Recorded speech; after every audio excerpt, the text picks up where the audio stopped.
Hi friends, welcome to my channel.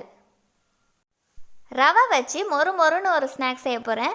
இன்னும் என்னோட சேனலை நீங்கள் சப்ஸ்கிரைப் பண்ணாமல் இருந்தீங்கன்னா உடனே பண்ணிக்கோங்க. பக்கத்தில் வர பெல் சிம்பிளையும் ப்ரெஸ் பண்ணுங்கள். மிக்ஸி ஜாரில் ஒரு கப் அளவு ரவை எடுத்துக்கிறேன். நான் ஒரு கப் ஃபுல்லாக எடுக்கல, கொஞ்சம் கம்மியாக எடுத்துருக்கிறேன். இது நல்லா நைஸாக அரைக்கணும். இப்போ உங்களால் எந்த அளவுக்கு நைஸாக அரைக்க முடியுமோ அந்த அளவுக்கு நைஸாக அரைச்சிக்கோங்க. அரைச்சி வச்சுருக்க ரவையை ஒரு பவுலில் மாற்றிட்டு 1 டேபிள் ஸ்பூன் அளவு மிளகாத்தூள் சேர்த்துக்கிறேன். இது தனி மிளகாத்தூள். தேவையான அளவு உப்பு சேர்த்துக்கணும். 1 டேபிள் ஸ்பூன் எண்ணெய் சேர்த்து நல்லா மிக்ஸ் பண்ணணும்.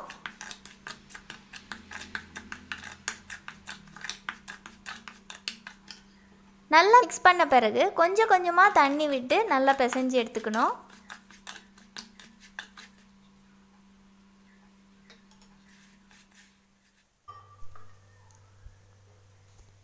கொஞ்சமாக சீரகம் சேர்த்துக்கிறேன். கொஞ்சம் கருவேப்பிலையும் சேர்த்துக்கணும்.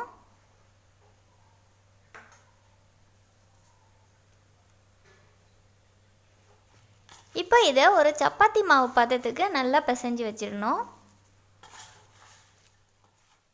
அவ்வளோதான், ரெடி ஆயிடுச்சு. இதை ஒரு 10 நிமிஷம் எடுத்து வச்சிடணும். சப்பாத்தி பலகையில் கொஞ்சமாக மாவு தூவிட்டு ரெடி பண்ணி வச்சுருக்க மாவை சப்பாத்தி மாதிரி உருட்டி எடுத்துக்கணும். இந்த டஸ்ட் பண்ணுற மாவு நீங்கள் எது வேணாலும் எடுத்துக்கலாம். மைதா, கோதுமை எது வேணாலும் எடுத்துக்கலாம்.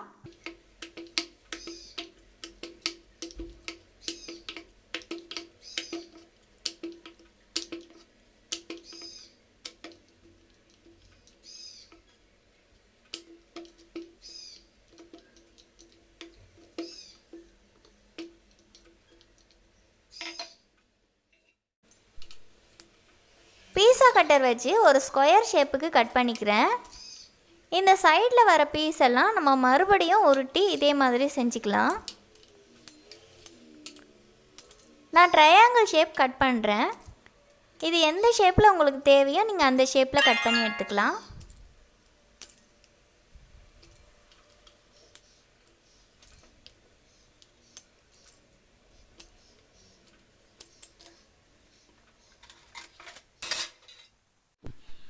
கட் பண்ண பிறகு ஒரு ஃபோர்க் எடுத்து எல்லா ட்ரையாங்கிள்லேயும் ஹோல்ஸ் போட்டுக்கிறேன்.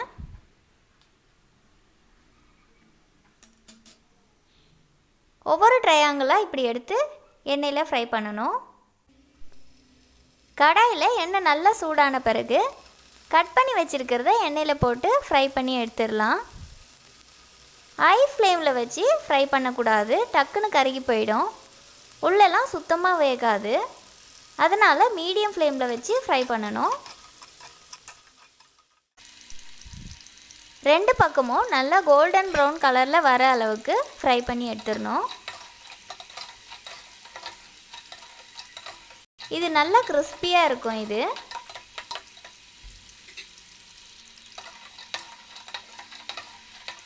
அவ்வளோதான், ஃப்ரை ஆகிடுச்சு. இப்போ இதை எடுத்துடலாம்.